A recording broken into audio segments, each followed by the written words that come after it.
Hey everybody, welcome to the latest edition of the Diamond Discussion. I am your host, Demetrius Woods, and today I have my brother BJ with me. We're going to talk about spring break, college ball talk. We'll answer some questions directly from you guys. So without further ado, let's get it started.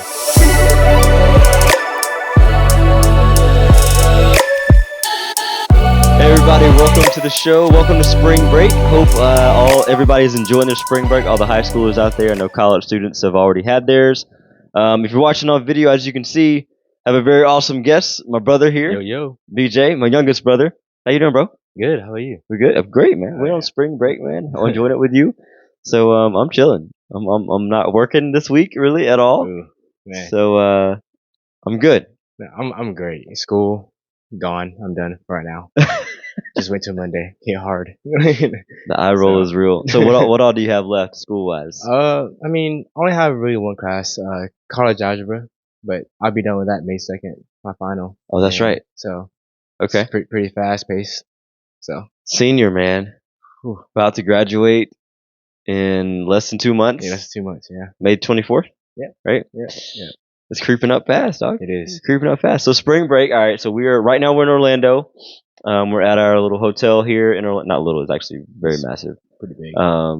This is a resort here in Orlando. And we're not at all engaging in the Disney/Universal Studio hoopla because all the spring breakers are there. But this resort that we're on is pretty dope. It's dope. Like, I love it. Took a trip this week to over to Tampa and got a chance to see the Tampa Bay Rays. This is my 12th baseball park watching a baseball game, MLB game at. So trying to check off that list. It's only my second. You got the Atlanta Braves, Tampa Bay Rays. They had the Texas Rangers in town, right? Right. Defending champs, and I want to say get their butts kicked. They didn't get their butts kicked, but it was a pretty convincing win for the Rangers. I think did they sweep the Rays? They won 9-3 last night. I don't know if they might have swept them. I don't know. Either way, it was a fun game, fun atmosphere to be a part of. Tampa Bay's arena is like it's a dome, so it's kind of a cool thing. So for you, how's the week been so far? What's the week been like? Oh, really fun. Like exhausting too, but like it's well worth exhausting. Yes, that's just a word. Yeah. But I mean, swimming, lazy river, amazing. Little putt action as well. Action, yep. And street basketball is always fun. So. Oh man, that was a good run we had. Yes. So. That was So we were renting a basketball. There's a couple of basketball courts actually here on the resort. And I don't know about you, but I was thinking, hey, we're gonna run a basketball, maybe play some one-on-one, play some horse, something like that. And we get to the court, and there's like 30 people everywhere. I'm like, ooh, like filled. So immediately I hop on. I'm like, all right, we got next. They've got a full 5-on-5 full court action going on, and I'm telling you, man, that's a different type of running and conditioning. Dude, I was sweating so much. I was like soaked. I was like, no way I could do that like forever. Yeah, can I be a basketball player? Mad admiration for basketball players. Obviously, like I hoop a little bit. I've got an outside game. Traditionally, I don't really drive to the paint much, but I'm kind of like I'm more of a 3-and-D guy. I would say like a defensive specialist, so to speak. I'm always like just that little guy that's all in your grill all the time. So just not making it easy. So, but boy, we had some trash talking on the court, boy. Whew. I will tell you that. There's this one guy. Where was the white guy from? I don't remember where he was from. He's from South Carolina. That's right. Not far from Myrtle Beach. That's right. Yeah. Black dude from Michigan. And boy, they were going at it. They're football players, but boy, they were getting into it, and that was fun and funny to be a part of. Yes. So outside of the spring break, been a great week, exhausting but fun, right? Just nice to have a decompression from school and even baseball as well. Right. But give me like your most memorable spring break vacation outside of this week. Or just most memorable vacation in general. Oh, in general. Yeah. Now, my first time going to Universal was really fun with my family. So, it was, almost everybody actually, but we have a huge family, of Yeah. course. But, We but it was massive. very chaotic, but somewhat organized. Yeah. Right. Controlled chaos, right? Right. So, and Universal is like huge. So everybody's split apart and all of a sudden we come back together. At this one ride over and over again, just riding it. I'm like, this is fun. Cause being with family is what you need. Oh I feel yeah. like Oh yeah. it's, if you're not with family at least once a year, I'll say, um, it's not the same. It's you're mentally and physically, you're not right. I feel Yep. like. I agree. And with like especially when you're close to your family members. Right. Like I know some people out there like they're not all that close to their folks. Right. But like for us, I know well because we get together at least once a quarter Yeah. at Nanny's house, have a cookout for somebody's birthday or like the collective birthdays the last few Right. months or Right. whatever. And then doing a trip like that, it's always worth it. We got mom's birthday coming up. Yep. To be big 5-0. Wow. She does not look like it at all. No, she bro. doesn't. Man, she's aging very well, but gracefully. So we got big 5-0 coming up from mom in Savannah, In Savannah. Yep. mid-July.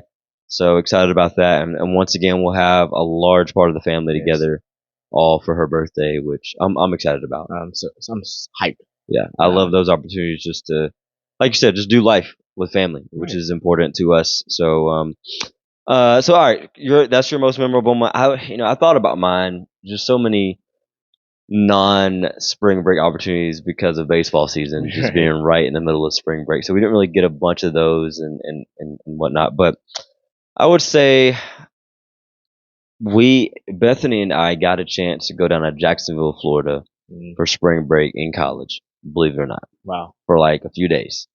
And it happened right during March Madness. And Georgia State, which is where we went to school, Yep. they punched their ticket to March Madness that year, and we got to go watch them play Wow. Baylor Wow. in a March Madness tournament. We were in Jacksonville. Again, we did not go to Jacksonville on purpose to go see them. We were just there. My aunt lives there on my dad's side. And so we're there and they're there. I'm like, let's look up tickets. Right. See what we got. $20-$30. Like, cool, we can afford that. That's cool. We can do that. So we go see them and we're expecting like, all right, it's Baylor. Baylor's like a top 1, 2, 3 seed or whatever it is in the tournament. So we're like, all right, we're just going to support. We're not expecting to win anything. Like we might get waxed by double digits, 25, 30 even. And before you know it, we're down by 15 to 20 points pretty quick. But we've got this guy named RJ Hunter. He was actually the coach's son on the team. And RJ, man, I'm telling you, the second half, like one of the best second halves in March Madness history. Wow. Turns it on, Mhm. and I think Georgia State wins by 1, maybe 2 points Wow. at the very end of the game. Wow. And we upset Baylor. So that was one of my most memorable spring break experiences ever. Wow. That is amazing. Yeah, it's pretty dope. Oh wow. Pretty dope. So, all right, so let's pivot a little bit to to you growing up. All right, so and yeah, I don't think I've shared this on the show before. So I was in the 5th grade when you were born. That's all right. I believe, yeah. I was in the 5th grade when BJ was born, and up until that point in my life, I had perfect attendance in school, and so I was like, you know what, I'm not gonna miss the birth of my baby brother, so I'm gonna go to the hospital with mom. I'm gonna be a part of that, and so I always credit this guy with ruining my perfect attendance, but it was definitely well worth it. But fast forwarding beyond that, so that was fast forward 8 years later, I leave for college. So Yep. fall of 2013, I head off to Georgia State University, and so it's just you now. It's you in the house. So tell me what it's been like the last 10 and a half years being the only one in the house. Man, at first it's a big step of becoming the man of the house at that Yeah. point. Just trying to protect my mom as a little kid. But, Yep. you know, as you grow, you get into that. But it was hard to overcome because I had that 8 years with you, and then all of a sudden change, you know? Yep. But, you know, I prayed over it a lot and wanted to provide for my mom and help her as well. Sure. So stepping up to the plate and being that person It's huge. It's big. So mom's a single mom. Right. And so what ways were you able to kind of provide, and because obviously you don't have a job Right. as an 8-year-old. I mean, you have one now. Not you. As an 18-year-old, but what kind of ways were you able to kind of provide for mom and just taking on some of those responsibilities as a young man? I mean, just to be there. And chores. I had to take on your chores then as well. So a lot of stress off her back as well. So just being there emotionally as well. Even though now that I look back as an 8-year-old, I didn't realize I was there for my mom at that point. But now I think about it, I was always there. Like even when she was like stressing out, I would just give her a hug. Mm-hmm. I mean, that was huge to her. And so just taking the stress off of her. Sure. Trying to at least, It's crazy, man. Like I'm sure there's people on the show who are listening to the show that have similar experiences, but like for you and I, those experiences are totally different because for so long, like I was the only child for like the first 10 years of my life. And then you came on and then I kind of took on some responsibility there as a big brother. But then I left and then you're kind of having to fill a void, so to speak. And, but I'll never forget, man, like my first semester of college, like, I'd have to make sure I call mom and just call home, make sure I was in and whatever. Then there's a week or two there that first semester I'd forget and get too busy or whatever, too busy, right? But I forget and like mom would get on to me, you know what I mean? But I just, for you though, in that mix of things, like, tell me about a moment where you felt like it was beneficial to be the only one there, and maybe even a moment where it's like, or times where it was like, gosh, I wish I had a big brother to kind of have a shield here too. But like, what was? Give me a couple of those moments for you. So I know that a beneficial time was I get more food. To be honest, I was a big person on. I love cheese. Yep. And so she would buy That's right. buy these Kraft cheese, and you'd be sitting there. I would just be snacking. I mean, it'd be so good. And then you're not here. I'm like, more for me. That's it. But then there's like this other time where I might have hit a car door. No, it was a garage door with you did what? With a basketball. Yeah. Oh, at the house. At the house. I got you. Yeah. And it left a little dent. And I wish you were there to back me up and say and help me out. Yeah. And explain myself out of it. We figure out something to basically cover that up, make it happen. Yeah. So, but that's one time I wish that you were actually there. Just to prevent the belt coming off. Yep. Or even the flip flop. Not the flip flop. Because one time she just started slipping off the flip flop. I'm like, oh no, oh no, bad time for me. or even if I get in trouble at school, I mean, we be driving home. She just be quiet. Yeah. I'm like, it's not gonna be good.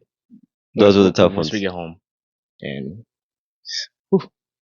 worst days. It's one of those moments where you're like, hey mom, can you just say something now, like that? Because just the agony of thinking about what was going through her brain on the car ride is like, oh, I don't know if I want to be a part of what's about to happen in about 15 minutes. Exactly. I was like so scared. I'm like, that's I was more scared of her not saying anything. Yeah. That's the worst part. No doubt. So, but yeah.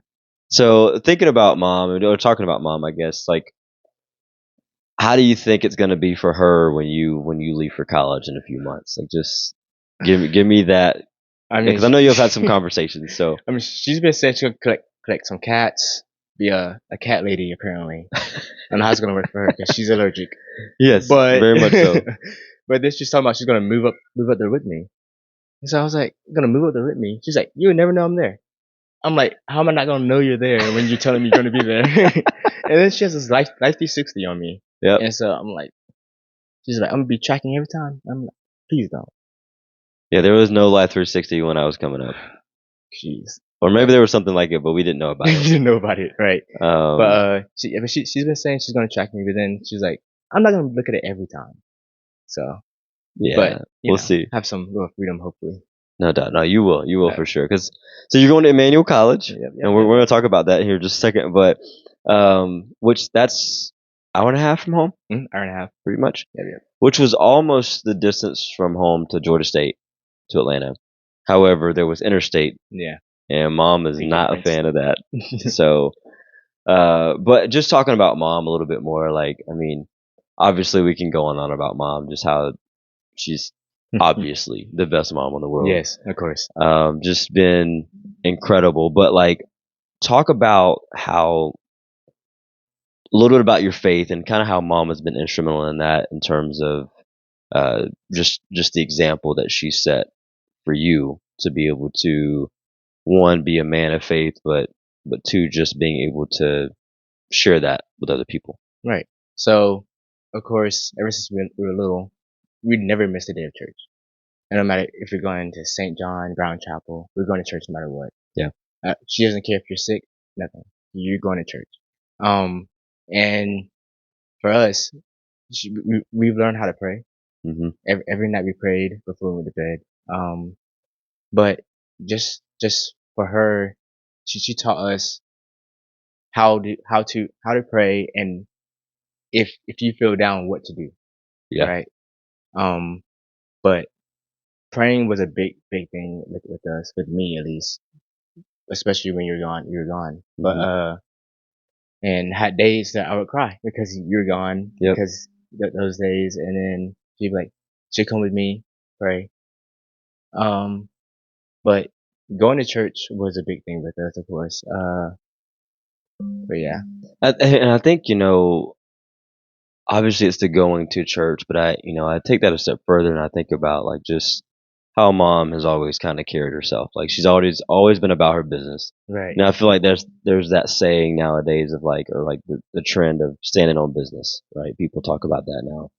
The 2024 slogan, I'm pretty sure it'll go away in a couple of years, but like Mom has always stood on business. Yes. Right. Yes. And, our faith has always been a big factor, in that. And being a man now today, like that has a wife and obviously a daughter, like just being able to share that with them and also to kind of evangelize with other people in the arenas that I'm in, whether it be coaching softball or baseball or, everywhere else, like that all goes back to Mom and the example that she set, which is, obviously we're both grateful for that. But okay, so you're leaving for college, and I refuse to get emotional on this show about Mom. So you're leaving for college in a few months, Yep. and August Emmanuel 8th. College, August 8th to be exact. August 8th. August 8th. Okay. I'm moving day. Counting down the days, So, right? yeah. So Emmanuel College, you're gonna go play baseball. Excited. Exciting stuff. Oh yeah, man. So talk me through because obviously this is a softball baseball podcast. Like Right. people, want to know about the game a little bit or just hear some stuff about that. So talk us through that recruiting process. Like how was it? Just give us some details. So, realistically, I always wanted to play ball in college, right? And I started a little late. Sure. So started playing travel ball with my brother's team, the Elite Diamondbacks. And then started doing some showcases my summer of junior year. Yep. And my first one was Emmanuel. Mm-hmm. And at the time they were at Emmanuel College. They didn't turn to university yet, but that was one of the best camps, even after, because I went to another one as well after that. But that was one of the best camps I've been to. I thought they ran it really well. Yeah. Talk to us about how they did that. Yeah, so I went as a PO, as a pitcher only, and usually you get there, you stretch, you warm up, everything, and then the POs usually sit down on the bench and wait maybe like an hour Sure. to just do anything. But they were making us do PFPs and stuff like that, and we were like, wow, because I went to Reinhardt after that, and we were just sitting on the bench for an hour and a half, Sure. doing nothing until game time, till our little scrimmage.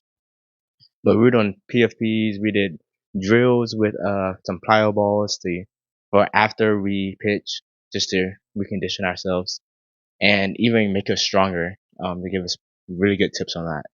But after that, we did some bullpens, and then we had like a little scrimmage game. So that one was 11 innings, 12 innings. Yep. So I pitched 2 innings in that game, You can do 2 or 1. You pay for that, of course. But and my first inning, I wasn't so hot on it. But then, had to focus up my second inning. Sure. Hey, did great then. Locked in. And I was talking to Coach Hennessy, which is the pitching coach there as well. And he liked what he saw as well. So, That's it. So kept talking to him. you leave camp. You're obviously jazzed up about how it finished. Right. And you love the involvement that the coaches had with not just everybody, but specifically the POs, Right. which we usually kind of get, like you said, Thrown off. tossed to the bullpen. Right. Beyond that, so camp's done. What happened next? So beyond that, I go to a different camp, which is the Ron Hunter camp at that. And then I didn't like that so much. And it's just the environment, the different environments. I compared the two, and it's just Emmanuel was it for me. That's where I wanted to go. And so I started I looked up actually Coach Hennessy's number on the website, which every coach has their number on the school website. And I started texting him, and also I've done a little bit of recruiting things on the side as well, just trying to get me out there. Right. Twitter is the way to go. Absolutely. Every coach has Twitter. You always want to have all of your videos hit, even if you're not even going to the PO, you're fielding videos, hitting videos, going to PO, pitching videos mainly. Also some hitting, you never know, right? And so after that, I've been talking to him ever since, and then until that day to get it done. Right. That's right.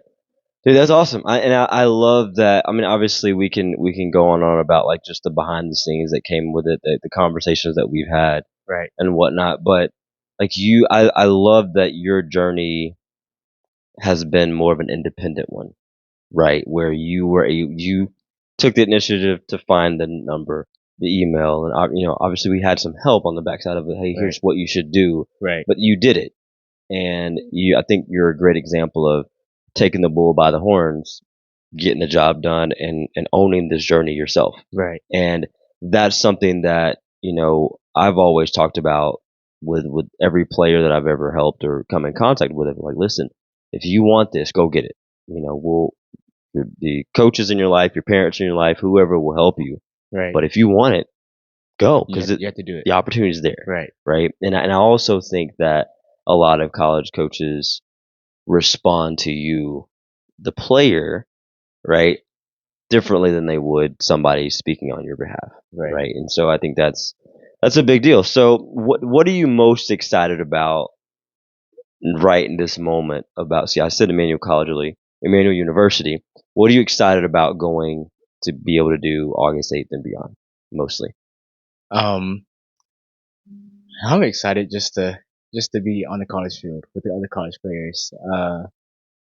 Just to be there and work hard for what I can get through, Yeah. Even through tough situations, even though I know I won't be the best there at that point. I'm a freshman coming in. Sure. You never know. But then it's just the progress. I want to see that progress happen and see how it rolls through there.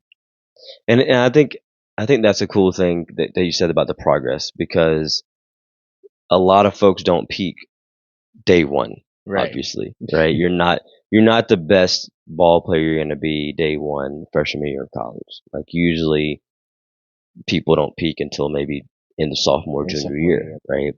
And so I'm excited for you as well about what that progression is going to look like. Just your body's going to be different, just the load, you're going to be able to handle more. Just it's going to be an awesome I'm super excited for that.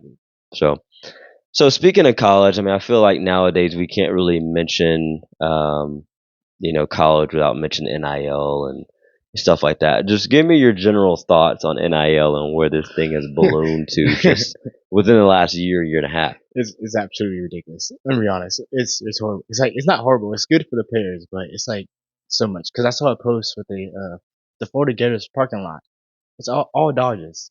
Oh, the football team. Yeah, football team. Yeah. Dodge. The Challenger. Challenger. Yeah. Most of them have Challengers. Yeah. And I was like, no way. That's just ridiculous. And I'm like, because I know. So the athletic trainer at Putnam, MJ, is one of his cousins. He goes to Florida, and he in his NIL deal, he got a Dodge Charger as well. That's insane. I'm Now like, MJ is the trainer at Putnam, right? Athletic training. Yep, Okay. yep. Man, And I'm like, whole squad, Dodge Chargers. I'm like, there's no way. And I'm like, how much money like do they have in that program? You know? Sure. But I'm like, it's crazy. To be Yeah. honest. You know, I talked to a guy the other day. His son had a baseball offer from Alabama, and it was academic money. Mhm. It was no athletic money, $0 of athletic money, but it came with, I think, multiple NIL deals. And I just, it's really interesting to me because that was kind of a concept I hadn't heard about before. And so it's almost like these programs, whether it be the entire university or the specific sport, Right. they're getting involved with companies, Yes. and basically the company is taking the place of the athletic money, and then some. And then some. Yeah. You know what I mean? And so that can get tricky though, because that means also that you're not exactly tied because there's no athletic money, maybe you're not really technically tied to the sports program. Right. So that could be maybe a downside of that. But beyond that, though, I mean, obviously the money and the fame and the name, the image, and likeness, all that jazz can balloon for a lot of folks. Yes. We just watched LSU Iowa women's basketball the other night. 12.3 million views, the most viewed women's college basketball game in history. But the amount of money that those players that were on that one court that they make right now is ridiculous. It's ridiculous. Like most of them are making more than most of the pro basketball players. Yeah, So, WNBA. I mean, they don't. Yeah, Caitlin Clark, Angel Reese. I mean, they're making mad money. Yes. Angel Reese just declared for the WNBA draft as well. It's like, man, obviously Caitlin Clark, she should go number one. Yeah, definitely. What a game that was. Yes. I was a little heartbroken, obviously, because of my LSU Tigers. But so as before we take the break here, speaking of NIL, how does it feel to officially have your first NIL offer? It's wait a minute. Check your email. Check my email. Yeah. See what you got right there. Let's see. Unofficially official right there. Your very first NIL offer coming from the Diamond Discussion podcast. What are your thoughts? Grateful. So, and that's real. I'm dead serious. First NIL deal right here on the show. Official offer. Diamond Discussion podcast will officially be sponsoring Bryant Ruff, the baseball player at Emmanuel University, and see what we can do from there. I'm dead serious. I'm not lying. I'm dead serious. I promise. I'll show you the contract later. I already wrote it up. So we got you. All right, guys. As funny and goofy and awkward as that may seem, we're going to take a quick break. I'm going to let him digest this first NIL offer. Hopefully, it's the first of many, truly. And we're going to come right back and jump into a little bit of MLB baseball trivia, see how many he can get right, and have a little fun with that as well. So we'll be right back, guys.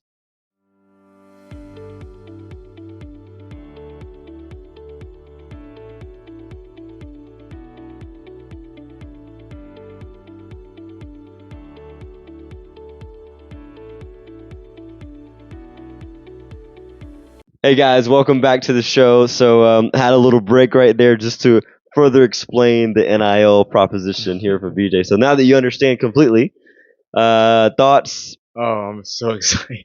I'm so happy, to be honest. I'm so happy. Oh my god. So I won't fully share the details of the contract, but it'll take care of you for sure, and a lot of room for growth. So I'm excited for you, dude. For real. Thank you so much. The very first Diamond Discussion podcast, NIL affiliate that we have.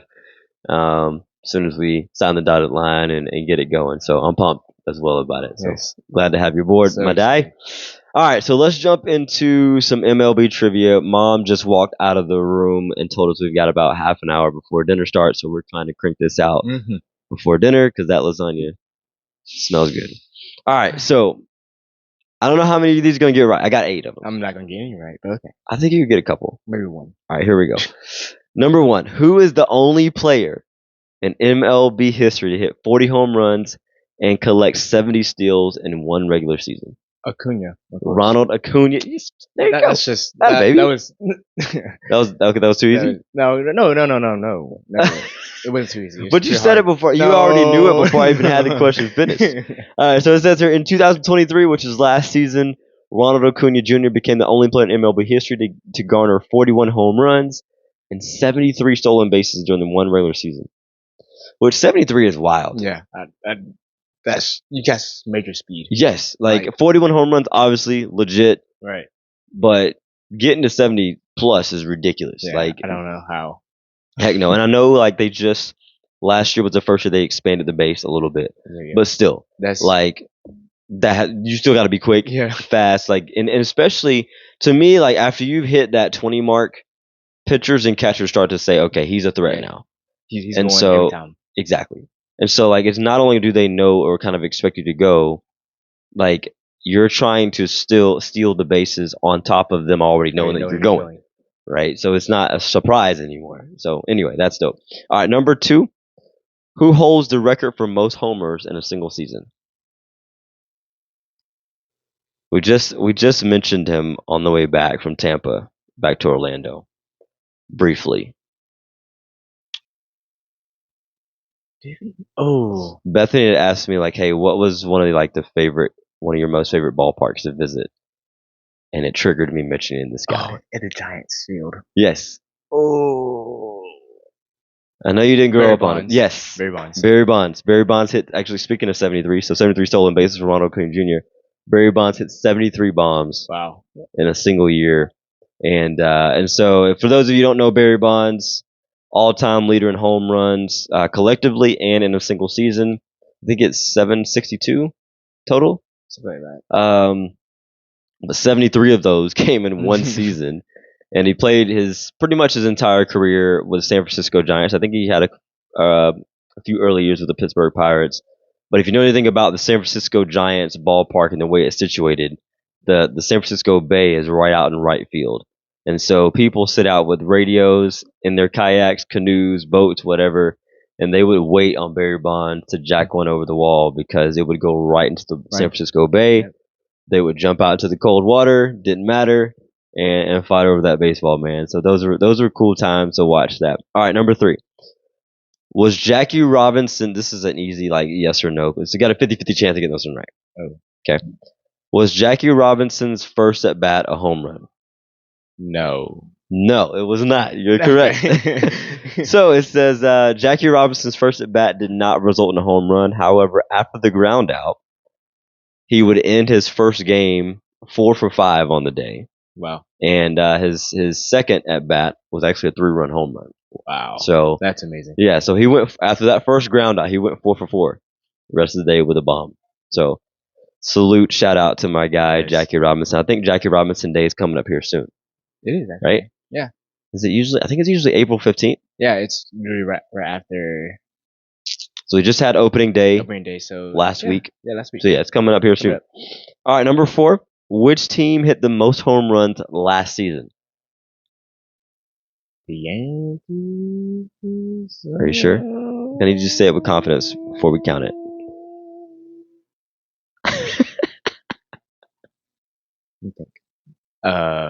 I'm going with the Yankees. The New York Yankees. Yeah. Wow. I hate the Yankees, by the way. Yeah, I know. But that's why I said it was not the Yankees. It was the Atlanta Braves. Oh. What? And they hit 307 home runs last year. How did you not? Come on, dude. I mean, the Braves were just a slugfest. Yeah. I mean, they had. I don't get me lying, but I'm pretty sure they had 5 or 6 guys with more than 20 home runs.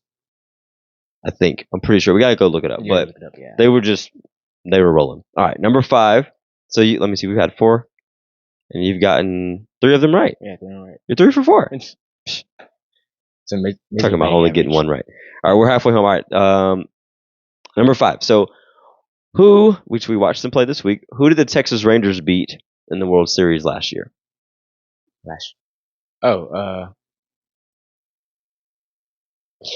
Ooh, little brain fart. I'll give you a hint. They were from the NL West. They were in the NL West division. And while he's thinking about that, guys, so the Texas Rangers, that was their first ever World Series championship. So got their rings and things, I guess, earlier this season. I was going to say the Astros. The Astros, no go. Because they're in the American League now. Right. Oh, you got me on this one. Got you on this one. It was the Arizona Diamondbacks. Yep. Yes, I knew it. That was good. I said it first, guys. Whatever. Just remember that. Arizona Diamondbacks, which I think they won in 5 or 6 games, maybe. But Arizona, I mean, even really both teams, to me, they shocked me getting to. I wasn't expecting Arizona this point. to get there, to be honest. I was expecting a Dodgers Braves Yeah. National League Championship Series, and I was expecting an Astros and somebody, not the Rangers, AL. Yeah. So the Rangers surprised me. The Diamondbacks surprised me. Shout out to both of those teams. And honestly, they're both built to last a while. Yes. I mean, we just saw the Rangers in person. Rangers, so, yes. and they know they have a lot of ways to win. Yeah. You know what I mean? They got a great pitching staff, and they're really not even healthy right now. Yeah. The staff isn't. They've got Nathan Eovaldi, who we watched pitch against the Rays this week, but they've also got Max Scherzer. Yeah. Who isn't healthy yet. He's out right now, yeah. Jacob deGrom, who isn't healthy yet. I mean, they've got 3 aces. Exactly. So, anyway, we'll see where they go and see if they can, make another run. All right, number 6. Which team holds the most World Series championships in MLB history? Give this to me.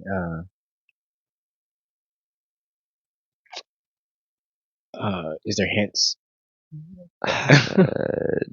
No, there's no hints. You should know this one. The Braves, then. No, what? You said not the Braves. The freaking New York Yankees, man. New York Yankees. 27 World Series championships. The St. Louis Cardinals are in second place on that list with only 11. Mm-hmm. So the Yankees by far have owned the major leagues. Not as of late, really, since the turn of the century. I think they've got 1 chip. Yeah. I think early on. In the early 2000s, but other than that, that's it. You realize I was born in 2005, so I wouldn't have been, Yankees to me suck. So I'm right there with you. So I'm okay with that. My Boston Red Sox have won way more in the last 20 years than the Yankees. So, all right. Anyway, so let's keep going. Number 7. Which team has yet to appear in a World Series ever? So there's only 1 team in the majors who has never made a World Series. Now there's a few who haven't won. Oakland. The Oakland A's. Okay. That's who you got? That's what I have. That's a negative, my guy. Oh. However, they're not far geographically from the Oakland A's. I'll give you one more guess. And when I say geographically, I'm saying within a couple of states. Yeah. Or they could be in California. Maybe. Who you got? The Angels? Nope, not the Angels. The Angels won early. So the Angels, Mike Scioscia, I think, was the head coach then, but when they won, I think early 2000s. But it's actually the Seattle Mariners. Oh. They've never been in the World Series. Really? Ever, yeah. Oh. That's surprising though, to be honest. I feel like it is because they had some good teams early on. Obviously like the kid, King Griffey Jr. played on that team, but I mean that just didn't have enough. No, enough of him. No, need a couple more. A couple more. All right, last question here. So you're on a little bit of a skid right now. Right. You've gotten the last few questions wrong. Let's see if you can get the very last question correct. And honestly, to me, this is very much an easy one. This is more of a softball kind of question. You can't do this to me, okay? You gotta make it seem it's hard and I get it right. Just saying. And actually, don't even let me say that. It's not a softball kind of question because softball's hard. But it's more of a beach ball kind of question. Okay. Here we go. All right. Question number 8, final one before the break. Who has won the last 3 consecutive American League MVPs? MVPs? Yes, who has been the AL MVP the last 3 years? The fact that you're taking this long is unreal. Wow. I have a brain fart. I don't know anybody right now. I mean, he has been the hottest. Everybody, anytime you turn on TV, they're talking about him. Shohei. Thank you. Yes, I had a brain Shohei fart. Ohtani, my guy. I knew that. I just had a brain fart. Shohei Ohtani, like he can't pitch right now, Right. but he just signed a Yeah. 10-year, $700 million deal with the Dodgers. The Dodgers He's currently injured. Yeah, the Dodgers just backed up the freaking Brinks truck for this guy. They're like, hold up now. We want him and only him, and all the money goes to him. Yes. But think about it. The Dodgers right now, they've got Shohei. They've got my guy, Mookie Betts. Yeah. They got Freddie Freeman, who was in Atlanta. Sadly, now in LA, right? But, that's 3 MVPs on one. You can really call them LA MVP, really. If the Dodgers don't get back to the World Series, you're playing the game of baseball because it's not always about who's the best the entire season, who can get hot late, right? So, who's healthy. So, but I'm excited to see the season, let's be honest. Oh, yeah. I love baseball season. It's going to be exciting. It's a lot of fun. So, all right, we're going to take a quick break, guys, here. Our final break. And we're going to answer some questions. I'll have a couple of questions for BJ, a couple more for BJ, and then we'll have some questions directly from you guys for us. And we'll wrap up the show with a Thought You Should Know moment. So, we'll be right back.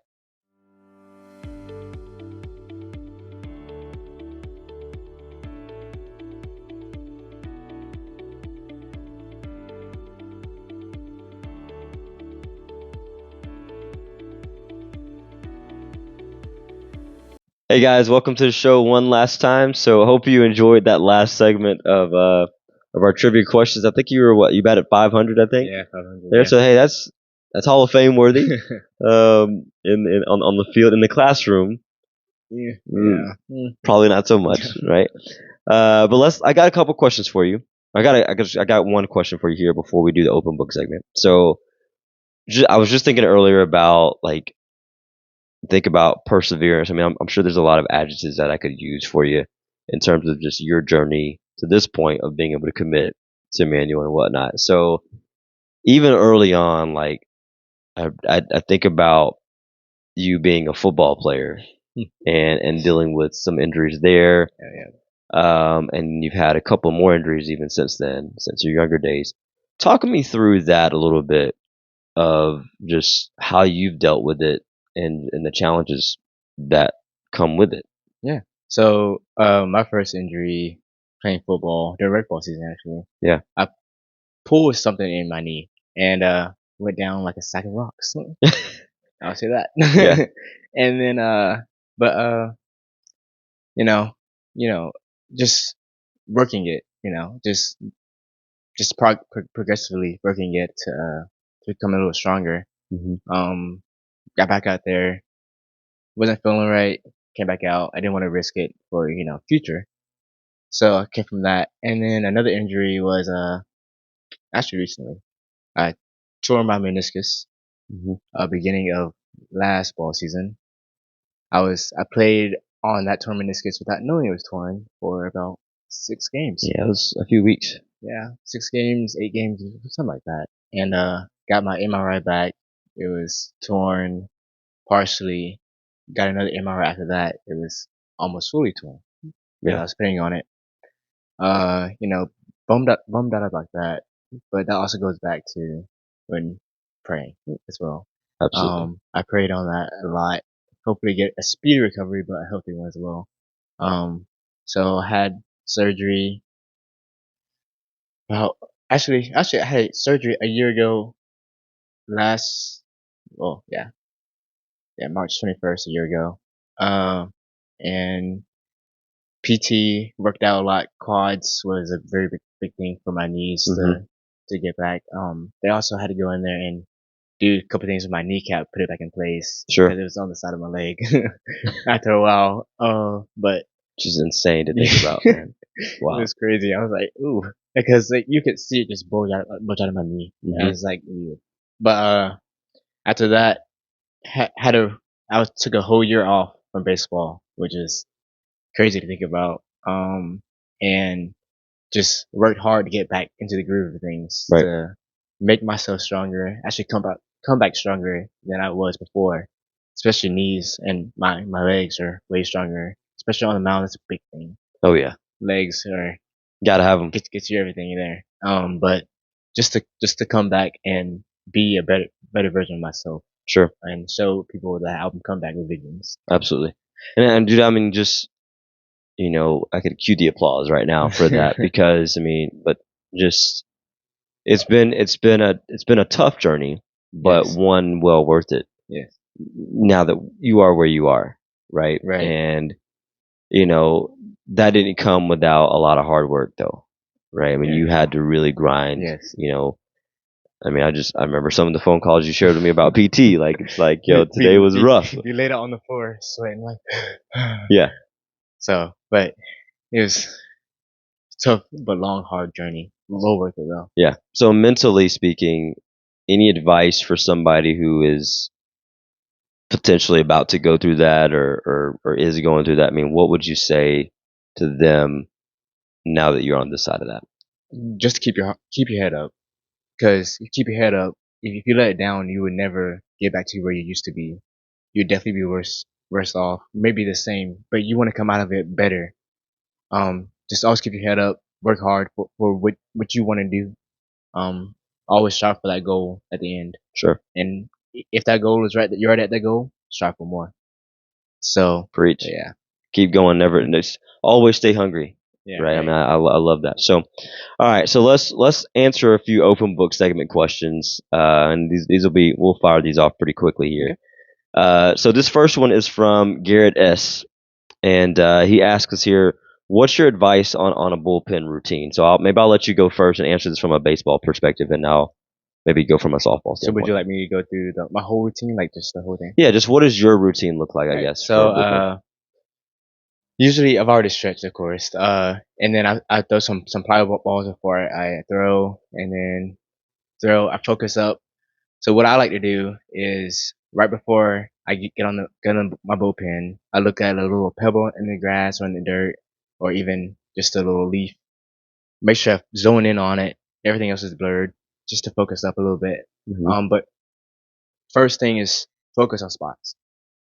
Spots are everything. Yep. If you hit your spots, you're golden. Sure. And then at that, I'm going 50%, just trying to locate everything. And that's about 10 pitches. And after that, I start gaining a little velo, start working breaking balls. And it is not breaking balls in the dirt, breaking balls that's in the zone. Sure. That'll go for strikes all day long. Even hitting corners with those, and pick up a little velo with a fastball, start throwing fastballs, about 5 fastballs. And then I usually do my strikeout pitches, which is curveballs in the dirt, changeups in the dirt, that'll be in the zone and drop right out of it. Sure. Right below the zone. We're gonna make sure we blow this part out for all of your opponents later. I know, right? But after that, I just and then I do 2 batters, because at that point I'm at about 25, 30 pitches in my bullpen, which I can go pretty long in my bullpen. Got my stamina up a little bit now. And then I do 2 batters, and my goal is to strike them out just purely on strikes, not even if they were swing at it, just purely on strikes, and then I'm out of there. Got you. So I'm pretty much done 35 pitches. Yeah. So I mean, so you've broken a decent sweat. Yeah. At the end of your bullpen. Yes. Right. And I guess I'm not going to go on the softball side just yet. Garrett, hopefully you were asking that. I think you were asking that from a baseball standpoint anyway. But what I would add to that, though, overall from a bullpen routine situation would be just make sure that you've done enough so that you can come into the game and be ready. Pitch number 1. Yes. Right? Would you agree with that? Yes. Like, you shouldn't still be throwing your bullpen to the first batter of that you come in. Like, whether you're starting the game or coming in relief or whatever. Right. Like, you want to be ready from Jump Street. You want to be game time. Like, you already pitched this whole game already. Absolutely. Not too much though, but yeah. What I mean. Because some people, they aren't doing everything that you just said that you do. Like, that's what works for you. Some people somehow they're ready in 10 minutes. I can't do that. 5 minutes, right? Especially I've seen girls do it on the softball side of things. I'm like, my gosh, how are you ready? And they come in, they're ready to roll. And I've seen other people, they take a solid progressive bullpen, and so like if they're going to come in relief, like you need to let them know, like you're probably going to come in relief, and you need to let them know like maybe 2 or 3 innings in advance. Right. So anybody out there, whether you're softball or baseball, like just make sure from a pitching standpoint, you do enough to prepare you. And if that means you need to throw a 25 to 30 pitch bullpen, a 40, 60 pitch bullpen, even whatever it takes to get you ready, do that so that, again, you can come in and be effective right away. Right. Anything else on that? No, just don't tire yourself out on it either though. Yep. Just to make sure you're ready locked in and go. In rhythm. Right. Yeah, that's good. All right, so this is kind of an interesting one. I always like the brand questions that we get on the open book segment. So this one's from Lisa, and Lisa says, "What glove brand do you suggest?" So I'm not really a particular guy, so I'll let you start this one off, and I'll give you my answer afterwards. So I'm a big Rawlings guy. All of my gloves I've had was Rawlings. Besides the one I had, my first baseman mitt is a 44 because I wanted a custom glove. Okay. It's a little cheaper for a 44, for a custom at least. But all the way Rawlings team right there. Wow. Okay. Yeah. My first different glove, my first baseman mitt this year. So I just want to little spice it up a little bit. I dig it. Right. Okay. Good deal. Very cool. I think we got Mom sneaking into the background. Mom, you coming through? All right, come on by. Say hey to everybody. Think dinner's ready, guys. So we're gonna wrap this thing up. Smelling good. So I would say, I mean, like I said, I'm not really particular though, but I would go with the Wilson glove. I like the A2000. I like the way it fits. It's usually pretty ready when you get it. Yeah. And I guess I like that aspect of it. Like it's already broken in. It's already ready to go. I know I used Mizuno though when I was playing ball. Yeah. Used Mizuno. It was a gift from old time Little League coach Casey Rollerson. So I used Mizuno early on, but I went to Wilson not long after that, after I graduated. So that's what I would say. I mean, honestly though, my advice, I mean, I know you're asking about glove brands. So BJ says Rawlings, I say Wilson. Ultimately, I say go with whatever's working for you. I know like there's a lot of different ways to break a glove in. I think I talked about the very first season of the show, like of using some type of glove conditioner to make sure it stays intact. Do you do anything with your glove right now that's weird or quirky or just in general that works? I glove conditioner every week. Okay. Especially my pitching mitt. I've had that since 7th grade. Yeah. So I mean, I've been working that, and it's works miracles. So absolutely. But yeah, that's what I do. I always keep a ball in your glove too. Mm-hmm. Just to keep that pocket. Keep that pocket in there. You don't want that thing to be feeling like a pancake. So whenever you're not using it, especially in the off season, like don't just let it sit in the garage or sit outside and get weathered. Keep it in place because again, this guy's a senior in high school and he's had his pitching mitt since the 7th grade. So, some good care goes a long way. All right, last open book segment question is from Pierce L. And he asks, how often did you truly work on your game when you played? So, to be totally honest with you, every day.